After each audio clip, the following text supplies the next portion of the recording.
First ever factory outlet Mukunda Jewelers. Christmas and New Year offers flat 10% off on VA. అంటే recent టైమ్స్లో నార్మల్గా ఎలా trending topic మేము మాట్లాడుతున్నాను కాబట్టి శివాజీ గారు వడక కాదు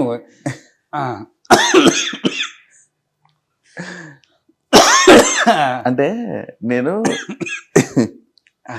చెప్పు చాలా వీడియోస్ చూసాను. కలమండి నార్మల్గా కొన్ని వీడియోస్ మీరు రియాక్ట్ అవుతూ ఉంటారు శివాజీ గారి మీద ఆయన అన్న మాటల్లోనే. ఎందుకంటే ఇలాంటి మాటలు కానీ ఇలాంటి సిచ్యువేషన్స్ కానీ ఎక్కువ విన్నది జబర్దస్త్లో, ఆ డైలాగులు, ఆ మాటలు, ఇలాంటివన్నీ. ఇప్పుడు శివాజీ గారు అన్న దాంట్లో తప్పు అనిపించిందా లేకపోతే ఏంటి? అది చూసి ఆ మాటలను కొరబోయి నేను అసలు ఇప్పుడు ఏం చెప్పాలో ఏమో. నువ్వు వచ్చినప్పుడు మా అమ్మాయి చెప్పింది, ఎట్లా పెడితే అట్లా మాట్లాడకండి, కింద మళ్ళీ అన్ని అందరూ ఎట్లా పెడతారు, వచ్చే అవకాశాలు రావు, జాగ్రత్తని పంపించింది. ఏం చెప్పాలో నాకు అర్థం కావట్లేదు. నేనైతే ఒకటే తెలుసుకున్నా, శివాజీ అన్న దాదాపు ఎప్పుడు కూడా చాలా డీసెంట్గా ఉంటాడు. అన్నతో కూడా మేము సినిమాలు చేసాము, అన్న హీరో చేసినప్పుడు మేము ఫ్రెండ్స్ క్యారెక్టర్లు చేసాం. అన్న చాలా డిసిప్లిన్గా చాలా డీసెంట్గా ఉంటాడు. మొన్న కూడా చెప్పింది ఏంటంటే, అంటే ఒక మాట, ఏ సామాన్లు అనే మాట అన్ని కామెడీ ఫన్నీ చెప్దాం అనుకున్నా కానీ అంత వైరల్ అయితే పాప ఆయన కూడా అనుకుని ఉండడు. అది ఒకటి రెండు పదాలు తప్ప మిగతా అంతా కూడా అమ్మ జాగ్రత్త అన్నాడు. అంతకుముందు రోజే హీరోయిన్ అంతా తొక్కేసి అంతా చేశారు కదా, హీరోయిన్లు మీరు ఎట్లా బయటకు వెళ్ళేటప్పుడు జాగ్రత్త అనే పదం వాడాడు. అది మొత్తం వైరల్ అయిపోయి మొత్తం ఎక్కడ చూసినా కూడా వైరల్ అయిపోయింది. కాకపోతే నేను అనేది ఒకటే, ఆయన చెప్పిన దాంట్లో తప్పు లేదు. అంటే తప్పు లేదు మీన్స్ జాగ్రత్త ఉండండి అని చెప్పాడు. ఆ పదాలు ఒకటి రెండు. ఇప్పుడు మీ సామాన్లు అనే పదం తప్పు అంటే అందరూ అనేది ఏంటంటే, ఇప్పుడు సామాన్ లాంటి సామాన్ అనేది మొన్న మొత్తం వైరల్ చేసి ప్రతి ఒక్కళ్ళు అందరూ చాలా మంది చేశారు. అది ప్రత్యేకంగా బూతు మాట, అంటే బూతు అనుకుంటే బూతు. మొన్న షాపు పోయి అనకూడదు కానీ అమ్మ సామాన్లు కట్టమ్మ అంటే నేను ఏ తప్పు మాట్లాడినా నాకే అనిపించింది. ఇక కిరాణా కొట్టు నాకు అనిపించింది, నేను తప్పు మాట్లాడినా మళ్ళీ అంటే అప్పటివరకు సామాన్లు మనం ఏమంటే షాప్కి సామాన్లు కట్ట అంటాం, అట్లాంటిది అప్పటివరకు అనిపించలే.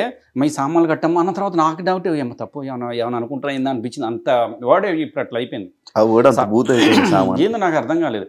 కానీ నేను చెప్పేది, అన్నం సపోర్ట్ చేయటం కాదు, ఇటు ఎవరిని సపోర్ట్ చేయడం కాదు. అట్లా అనసూయత మేము జబర్దస్త్ చేసాము, ఇటు చేసాము. కాబట్టి నేను ఒకటే చెప్పిందంటే, అన్న జాగ్రత్త అని చెప్పింది ఏంటంటే, నిజంగా అన్న మీరు చెప్పింది వర్డ్స్ ఏమో కానీ మిగతా మీ మైండ్లో ఉన్నది మాత్రం జాగ్రత్త అని చెప్పింది. సూపర్. లేడీస్ అందరూ చెప్పిండు. ఎందుకంటే అది ఇవాళ రేపు రేడియేషన్ వల్ల అవుతుందో లేకపోతే తినే పదార్థాల వల్ల అవుతుందో ఏమవుతుందో తెలియదు కానీ కొందరు లంగాలు చిన్న అమ్మాయిల మీద మరి అగాత్యాయం చేయట్లేదా? అవునా కదా? ఏమ్మా అసలు అర్థం కాని విషయం ఏంటంటే ముసలి మీద అనవసరంగా చేంజ్ చేస్తున్నారు. అంటే అన్న చెప్పిన నేను కూడా చెప్పేది ఏంటంటే, కొంతమంది తల్లిదండ్రులకి చేతులెత్తి మొక్కేది ఏంటంటే, పిల్లలు బయటికి పోయినప్పుడు కనీసం ప్లీజ్ మీరు దయచేసి వేరే ఉద్దేశం అనకండి, డ్రెస్సులు పాపం ఇక్కడ వరకు వేసి పంపిస్తున్నారు అన్న ప్లీజ్. ఎందుకంటే అమ్మ షాప్కి వెళ్ళి రాపో అని పంపిస్తున్నారు, తర్వాత బయటికి వెళ్ళి పంపిస్తున్నారు. ఫుల్ డ్రెస్ వేసి ఇక్కడ వరకు వేసి పంపిస్తే ఎవడు ఏ లంగా ఏ వెదవెట్టుంటాడో తెలియదు మనకి. వాడు తాగేసి ఇట్లా పోతుంటే అని ఉండొచ్చు కదా, వాడికి అనవసరంగా ఒక ఆలోచన రేకెత్తించినట్టే కదా. మీరు నమ్మరు, నా బిడ్డ ఎప్పుడైనా ఇక్కడ దాకా వేస్తా అంటే నేను సీరియస్గా నేను చెప్పేస్తా, వద్దు నువ్వేమని అనుకో, వద్దు ఇక్కడ దాకా వేయొద్దు అంటే. పాపం ఇక్కడ కొంచెం కూడా ఎందుకు ఎదుటోళ్ళు పాపం మనం మంచుకున్నా కూడా ఎదుటోడు ఎట్లుంటారో తెలియదు. మనం డ్రైవింగ్ చేస్తున్నా ఎదుటోడు గుర్తిస్తే దయచేసి అన్న చెప్పింది అయితే నాకైతే తప్పు అనిపించలేదు. అది మరి కింద కామెంట్లు నేను అనేది ఒకటే, పిల్లల్ని మాత్రం దయచేసి పెంచే విధానం కానీ ఎవరికి మీకు తెలియదని కాదు, నేను క్లాస్ పీకటం కాదు, మళ్ళీ ఏమనుకోవద్దు. బయటికి పంపించేటప్పుడు నేను చూస్తున్నాను, ఇక్కడ దాకా పంపిస్తున్నారు. ఒకతే పాపం ఏదో షాప్కి వస్తుంది నైట్ వెళ్ళేటప్పుడు ఎట్లుంటుందని ఒక్కసారి ఆలోచన మీరు ఎవరు ఎట్లుంటాడో తెలియదు కదా. బయట చూస్తున్నాను, టీవీ పెడితే ఎక్కడ చూస్తే పలానా అవుతుందని చూస్తున్నాం కదా. అట్లాంటప్పుడు నేనేమన్నంటే, వద్దు, నేను దయచేసి అదేదో ఫుల్ డ్రెస్ వేసి పంపించాను కదా బయటికి, ఎవరు ఎట్లుంటాడో తెలియదు కదా. అనసూయ గారి రియాక్షన్స్ కరెక్టా? కరెక్ట్ అంటే ఆ అమ్మాయి పాయింట్ ఆఫ్ వ్యూ తన పాయింట్ ఆఫ్ వ్యూ తను చెప్పుకుంది, అందరి గురించి చెప్పలేదు. తను ఏం చెప్పింది, తన గురించి తను చెప్పుకుందేమో పాపం. ఏం మీరు రియాక్ట్ కావద్దని తను చెప్పి మామూలుగా నేను ఓవరాల్ చెప్పిందంటే చిన్నపిల్లల్ని కూడా బయట పంపించేటప్పుడు పాపం పిల్లలు మనం ఏమనుకుంటాము, మనకు అసలు ఆ ఉద్దేశం చిన్న పాప కదన్నా ఎత్తుకుంటాం.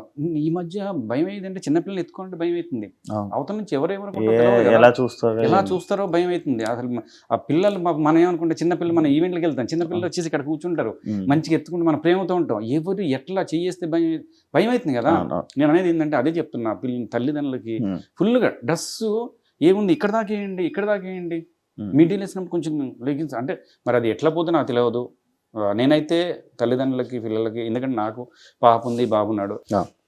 ఇంకోటి అనసూయ చెప్పిన ఒక మాట బాగుంది, మగవాళ్ళకు కూడా చెప్పండి అని పదం. ఎందుకంటే ఆయన చెప్పడం గురించి కాదు, నిజంగా మగపిల్లల్ని పెంచే విధానం కూడా కరెక్ట్ ఉండాలి. అరే నాయన అది నీ చెల్లి లాంటిది, అది నీ అక్క లాంటిది, నువ్వు దాన్ని వేరే ఉద్దేశం చూడకు, అర్థమైంది. ఎందుకంటే మగ పూరగాలు కూడా అట్లే తయారైండు.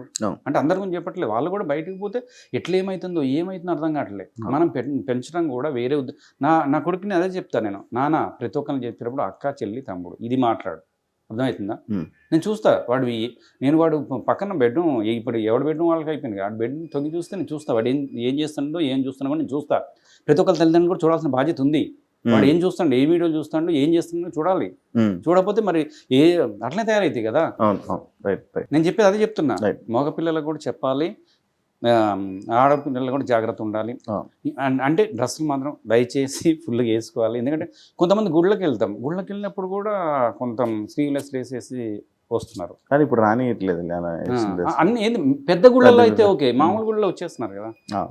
ఏం లేదు, ఇదైతే ఎవరిని ఉద్దేశించింది కాదు, నేను చెప్పేంత గొప్పవాడిని కాదు, ఏం కాదు. కానీ దయచేసి నేను అనేది ఏంటంటే అందరం బాగుండాలి, అందరం మన ఫ్యామిలీ కాబట్టి అన్న చెప్పిండు అంతే.